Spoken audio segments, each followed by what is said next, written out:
The Minecraft wiki claims that villagers can have a maximum of 10 trades. Now that's a lot of trades. You can get a lot of different things from different villagers, and with all the different professions, that's a lot of different options. However, this is unobtained, and we know how to get infinite trades from a villager. That's right, guys. Today, we're going to be getting a villager with almost infinite trades.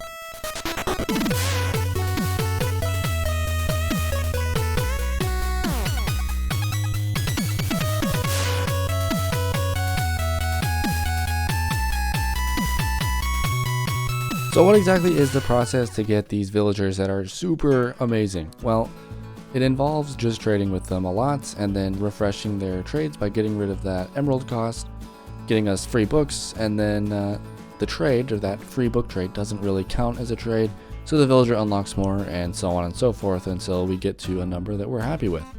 Of course, as it goes on, the villager becomes more and more cranky about trading and will not trade or unlock new trades as quickly and as easily.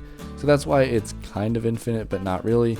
I mean, it could be if you spent an infinite amount of time, it would be, but we're not going to do that, so it's not really infinite. But yeah, so last episode we focused on getting villagers with a free book trade. Now, this is really cool. We can get books basically for free. It's pretty cool. However, this is also the way that we get a large amount of trades, or a technically infinite amount of trades. So yeah, let's check some of these guys out, because these guys already have surpassed the 10 trade limit. So let's count the amount of trades this guy has. So here's 1, 2, 3, 4, 5, 6, 7, 8, 9, 10, 11, 12, 13, 14. There's 2 Bane of Arthropods ones. That's 14, 15, 16, 17, 18, 19, 20, 21 trades right there. So that's over double the normal limits. Let's see what this guy has. 1, 2, 3, 4, 5, 6, 7, 8, 9. So that's 18 trades I counted on this guy. And again, 21 on this guy here. So yeah, these guys all have like almost double or over double the amount of trades a villager should normally have. So yeah, these guys are like incredibly unlocked. Pretty cool. Yeah, this guy has the efficiency 5 and unbreaking 3, and this guy has the sharpness 5. And those are the 3 enchantments I really wanted to have for free. And yeah, it's been a long time. I think I've spent like many hours doing this. The only guy that got injured was this guy here, and he's back to being a low level guy. So I do have to unlock him for a while till I get past 10 trades. Then up here we have some guys that I could trade with to get a bunch of stuff. But for now, guys, I'm going to focus on building the villager that surrounds this area. I don't know about you guys, but I know a villager when I see one. Oh man, the headless villager. This is great. So originally I was gonna have a villager that was like just bobbing up and down, but then I realized the door wouldn't look quite good on the villager's tunic. So now it's just a villager hovering over the water, which I don't know. I think that's okay. Maybe we'll build him a little piece of land for him to stand on one day. But yeah. Pretty good. Now what has to happen is we build the face of the villager, which is going to take a lot of doing and a lot of white terracotta and stuff. But yeah, so let me put some of this stuff away here. Do you trust him? Do you? This villager is the most trustworthy villager of all villagers.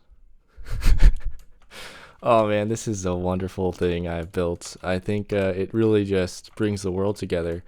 You know, if you're just standing here, you're looking at all this beautiful stuff, and then BAM!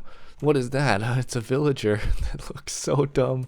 Oh man, it's amazing. I love it. So yeah, basically we built a villager that looks really crazy funny, and I'm really proud of it. So you know it's a villager, but is it a villager or is it something else? Okay, so you guys have seen a lot happen in this episode so far. You saw me get this villager with a lot of trades, And actually, I have a lot of villagers with a lot of trades, and they're all housed inside that derpy villager and not the museum, which may be a little bit confusing to some of you older viewers, maybe not to some of the newer viewers, but for the people that have been sticking around for a while, the idea was to keep all the unobtainables in one spot. Now, that may seem like, oh, then why are you keeping them in a different spot? Well, the reason is because I'm planning on redoing the entire museum. As you guys know, I started to redo the museum in the previous episode, or the episode before that. One of the most recent episodes, I started to redo the museum. And it's been a slow and steady process, but I don't want to start storing unobtainables in a museum that's not finished or ready for them until it's actually time. So for now, we got this derpy villager, and lucky for us, it's also a good trading hall. So yeah, it kind of serves two purposes, and I'm pretty happy with that. Anyways, let's turn our attention to this area. Yeah. So this area here has been somewhat neglected since I put in these pathways and haven't done a whole lot since. So yeah, this area, the above ground section of my base, is pretty bad. Like, I mean, just it's got a lot of things going for it. It's got this tower, it's got this thing, it's got some trees, it's got this, it's got that. It's got no real direction, so I'm going to be taking out all the pathways and replacing them with some more simple ones that I like better, and then we're going to be putting in actual decorations, and we're going to be redoing the entire above ground section so that it flows better and just looks better, especially with the lower portion of the base. And then we're going to move sections. That's right, guys. So this is going to be the first era section of our world, from beta 1.9 all the way up until 1.8. And then in 1.8, we're going to be taking off to a new area, which is actually nearby the area I've picked. It's really close, actually. But it's going to be a new area. It's going to have a new storage system. It's going to have a new kind of theme to it. And we're going to build a base there from 1.8 all the way up until 1.17. And then in 1.18, we're going to start a new area with new terrain, hopefully.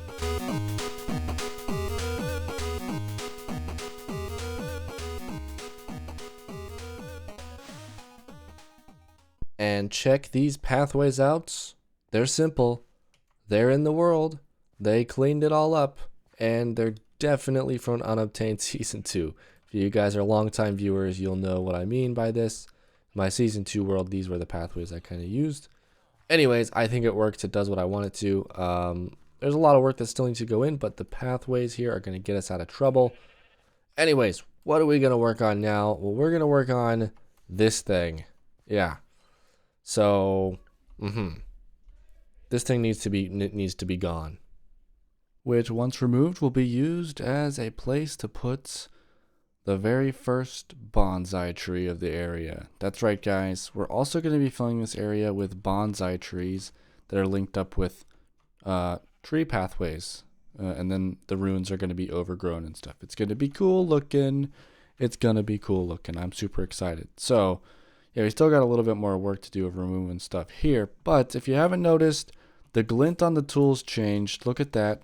That's because we upgraded. That's right, guys. We are in Minecraft 13W49A. And I'm not going to reveal the unobtainable that this version is going to be doing, because that's for next episode, everybody. That's right. Next episode, we're going to be focusing on a really cool unobtainable. And those of you who are really, really cool might know what it is.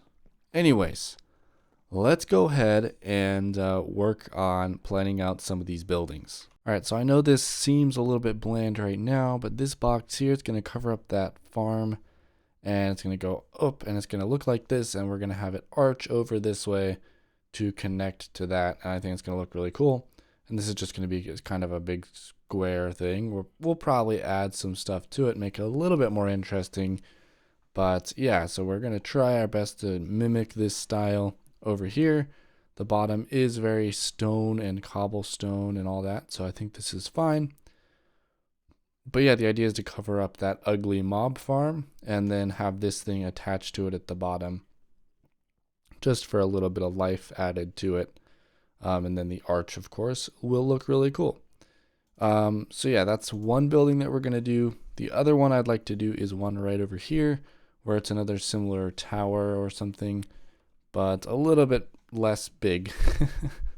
So yeah, and then we're going to have some probably just village homes throughout this area, and then we'll probably put a tower over there.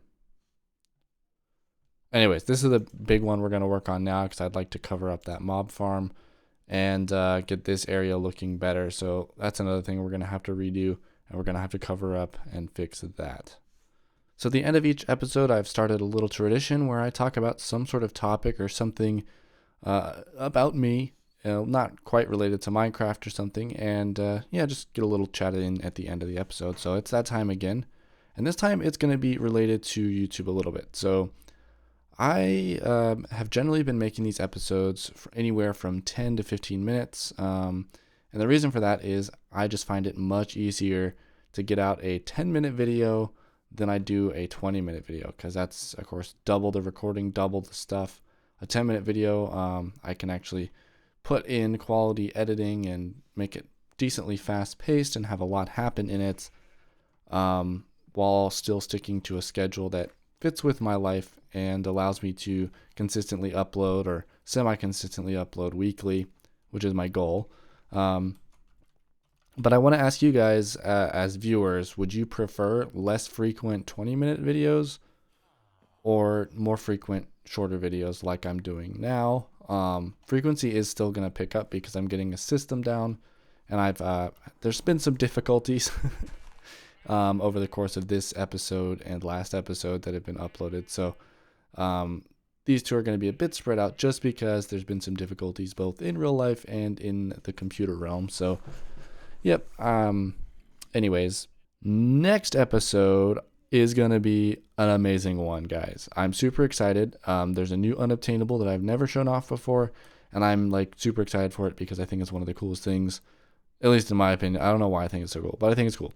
So if you guys are interested in seeing that episode, make sure that you're subscribed and you have notifications turned on, and that way you'll see the upload when it happens.